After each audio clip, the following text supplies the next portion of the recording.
इस वक्त की बड़ी खबर, यूक्रेन रूस संकट पर बड़ी खबर आ रही है। यूक्रेन सेना ने रूस को रोकने के लिए पुल उड़ा दिया है। यूक्रेन के तेत्रिव नदी पर बनाया गया पुल उड़ा दिया है। यूक्रेन की सेना ने रूसी टैंकों को घुसने से रोकने की कोशिश है। रूस की सेना जो कि लगातार बढ़ती जा रही है, उसे रोकने के लिए यूक्रेन ने तेत्रिव नदी पर बना हुआ पुल उड़ा दिया है ताकि रूस के जो टैंक हैं वो आगे ना बढ़ सके।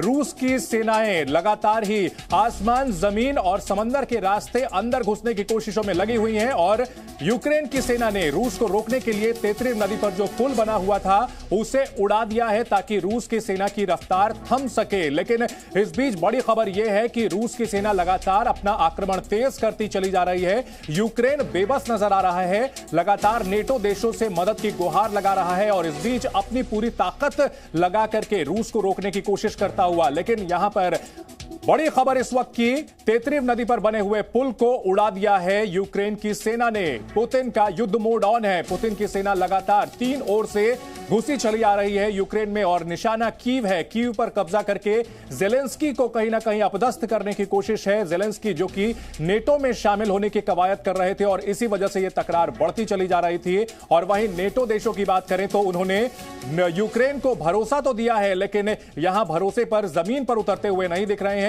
रूस पर सैंक्शंस लगाए जा रहे हैं, लेकिन जमीन पर देखें तो रूस का आक्रमण तेज होता जा रहा है। दूसरा दिन है हमले का और हमला लगातार बढ़ता हुआ। उसे रोकने के लिए यूक्रेन की सेना तमाम जो परंपरागत तरीके हैं वो अपना रही है, लेकिन कामयाब कितनी हो पाएगी इसका असर देखने को कुछ दिनों बाद ही मिलेगा। जेलेंस्की ने कहा है कि वो 96 घंटे तक ही रोक पाएंगे रूस को, उसके बाद कीव विल फॉल, यानी कि कीव जो है वो ढह जाएगा। इस बीच रूस की सेना को रोकने के लिए, रूस के विशालकाय मारक टैंकों को रोकने के लिए तेत्रिव नदी पर जो पुल बना हुआ था उसे उड़ा दिया है यूक्रेन ने।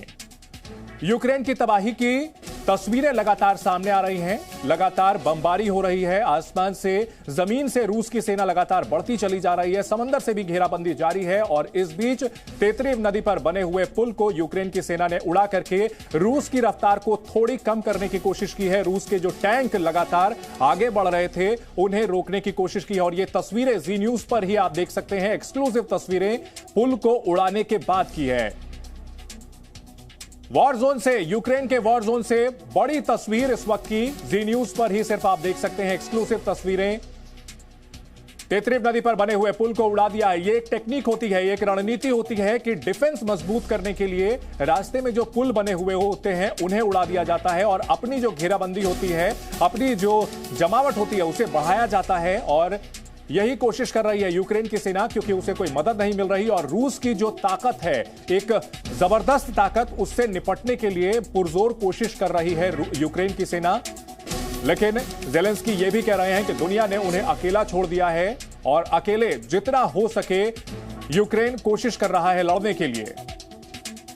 नेटो देशों ने भरोसा दिलाया था कि वो रूस के हमले पर जवाब देंगे, लेकिन जवाब दिया गया है इकोनॉमिक सैंक्शंस के तौर पर, यानी आर्थिक प्रतिबंध लगाए जा रहे हैं रूस पर। और जेलेंस्की का यह कहना है कि आर्थिक प्रतिबंधों के कोई मायने नहीं है फिलहाल, क्योंकि वो हद से हद 96 घंटे तक ही रूस को रोक पाएंगे।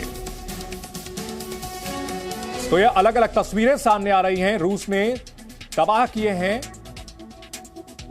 रूस की ओर से हमला किया जा रहा है, जो मिसाइलें गिर रही हैं उसके बाद भारी तबाही मच रही है। यूक्रेन भी अपने पास मौजूद हथियारों के दम पर पूरी ताकत से लड़ रहा है। यूक्रेन ने भी रशिया के विमानों को मार गिराने का दावा किया है, 800 सैनिकों को भी कब्जे में करने का दावा किया है।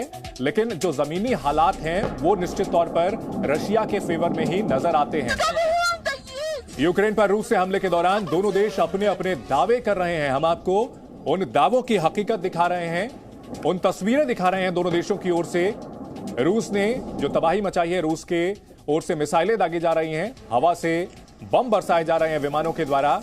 यूक्रेन के 11 airfield, 18 radar station, 3 command post, 1 सैन्य हेलीकॉप्टर और 4 ड्रोन नष्ट किए गए हैं। जबकि यूक्रेन का दावा है कि उसने रूस के 800 से ज्यादा सैनिकों को मार गिराया है। 7 एयरक्राफ्ट, 6 हेलीकॉप्टर, 5 रूसी जेट, 50 टैंक और 130 युद्ध का सामान तबाह किया है। यूक्रेन की ओर से दावा जरूर किया जा रहा है, लेकिन जमीनी हकीकत यही बताई जा रही है कि रूस काफी तेजी से घेराबंदी मजबूत कर रहा है। ऐसी खबरें भी आ रही हैं सूत्रों के हवाले से कि रूस के सैनिक कीव तक भी पहुंच सकते हैं, कुछ किलोमीटर दूर रह गए हैं। रूस का दावा है कि कई कमांड पोस्ट बर्बाद कर दी गई हैं। यूक्रेन का भी दावा है कि कई रूसी जेट गिरा दिए गए हैं। 800 सैनिकों को मारने का भी दावा किया जा रहा है।